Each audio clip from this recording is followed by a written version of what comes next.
हर हर महादेव। नमस्कार आप सभी को।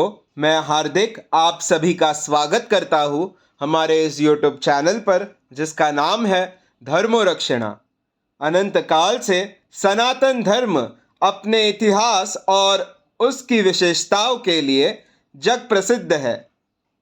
हम आपके लिए सनातन धर्म से जुड़े साहित्य, विज्ञान, देवी देवताओं के महात्म्य और अन्य शास्त्र जो हमारे ऋषि मुनियों द्वारा रचित अथवा लिखित है, उन सभी की जानकारी आपके लिए यहाँ प्रस्तुत करेंगे।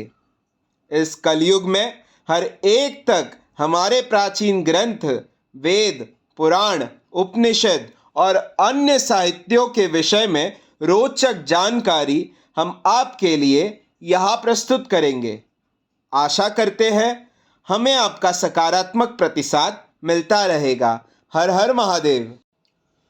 श्री रुद्र संहिता द्वितीय खंड 18वां अध्याय। शिव और सती का विवाह। ब्रह्मा जी बोले, नारद, जब मैं कैलाश पर्वत पर भगवान शिव को प्रजापति दक्ष की स्वीकृति की सूचना देने पहुंचा तो वे उत्साहपूर्वक मेरी ही प्रतीक्षा कर रहे थे। तब मैंने महादेव जी से कहा, हे भगवान, दक्ष ने कहा है कि वे अपनी पुत्री सती का विवाह भगवान शिव से करने को तैयार है, क्योंकि सती का जन्म महादेव जी के लिए ही हुआ है। यह विवाह होने पर उन्हें सबसे अधिक प्रसन्नता होगी। उनकी पुत्री सती ने महादेव जी को पति रूप में प्राप्त करने हेतु ही उनकी घोर तपस्या की है। उन्हें इस बात की भी खुशी है कि मैं स्वयं आपकी आज्ञा से उनकी पुत्री के लिए आपका अर्थात भगवान शिव का विवाह प्रस्ताव लेकर वहां गया। उन्होंने कहा, हे पितामह, उनसे कहिए कि वे शुभ लग्न और मुहूर्त में अपनी बारात लेकर स्वयं आए। मैं अपनी पुत्री का कन्यादान सहर्ष महादेव जी को कर दूंगा। हे भगवान, दक्ष ने मुझसे यह बात कही है, इसलिए आप शुभ मुहूर्त देखकर शीघ्र ही उनके घर चले और देवी सती का वरण करें। हे नारद, मेरे ऐसे वचन सुनकर शिवजी ने कहा, हे संसार की सृष्टि करने वाले ब्रह्मा जी, मैं तुम्हारे और नारद जी के साथ ही प्रजापति दक्ष के घर चलूंगा। इसलिए ब्रह्मा जी, आप नारद और अपने मानस पुत्रों का स्मरण कर उन्हें यहाँ बुला ले। साथ ही मेरे पार्षद भी दक्ष के घर चलेंगे। नारद, तब भगवान शिव की आज्ञा पाकर मैंने तुम्हारा और अपने अन्य मानस पुत्रों का स्मरण किया। उन तक मेरा संदेश पहुंचते ही वे तुरंत कैलाश पर्वत पर उपस्थित हो गए। उन्होंने हर्षित मन से महादेव जी को और मुझे प्रणाम किया। तत्पश्चात शिवजी ने भगवान श्री हरि विष्णु का स्मरण किया। भगवान विष्णु देवी लक्ष्मी के साथ अपने विमान गरुड़ पर बैठ वहां आ गए।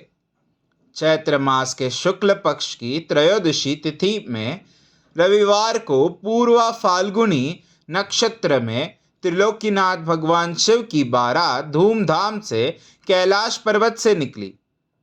उनकी बारात में मैं, देवी सरस्वती, विष्णु जी, देवी लक्ष्मी, सभी देवी देवता, मुनि और शिवगण आनंद मग्न होकर चल रहे थे। रास्ते में खूब उत्सव हो रहा था। भगवान शिव की इच्छा से बैल, बाघ, सांप, जटा और चंद्रकला उनके आभूषण बन गए। भगवान स्वयं नंदी पर सवार होकर प्रजापति दक्ष के घर पहुंचे। द्वार पर भगवान शिव की बारात देखकर सभी हर्ष से फूले नहीं समा रहे थे। प्रजापति दक्ष ने विधिपूर्वक भगवान शिव की पूजा अर्चना की। उन्होंने सभी देवताओं का खूब आदर सत्कार किया तथा उन्हें घर के अंदर ले गए। दक्ष ने भगवान शिव को उत्तम आसन पर बैठाया और हम सभी देवताओं और ऋषि मुनियों को भी यथायोग्य स्थान दिया। सभी का भक्तिपूर्वक पूजन किया। तत्पश्चात दक्ष ने मुझसे प्रार्थना की कि मैं ही वैवाहिक कार्य को संपन्न कराओ। मैंने दक्ष की प्रार्थना को स्वीकार किया और वैवाहिक कार्य कराने लगा। शुभ लग्न और शुभ मुहूर्त देखकर प्रजापति दक्ष ने अपनी पुत्री सती का हाथ भगवान शिव के हाथों में सौंप दिया और विधि विधान से पाणी ग्रहण संस्कार संपन्न कराया। उस समय वहाँ बहुत बड़ा उत्सव हुआ और नाच गाना भी हुआ।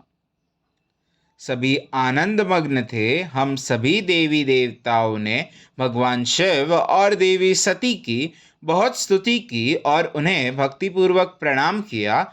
भगवान शिव और सती का विवाह हो जाने पर उनके माता पिता बहुत प्रसन्न हुए और महादेव जी को अपनी कन्या का दान कर प्रजापति दक्ष कृतार्थ हो गए। महेश्वर का विवाह होने का पूरा संसार मंगल उत्सव मनाने लगा। अध्याय 18वां समाप्त।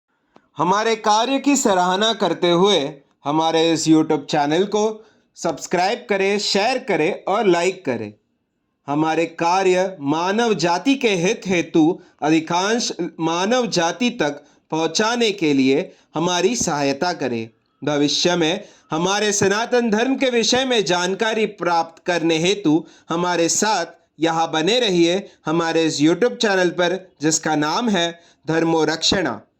धर्मो रक्षति रक्षितः। हर हर महादेव।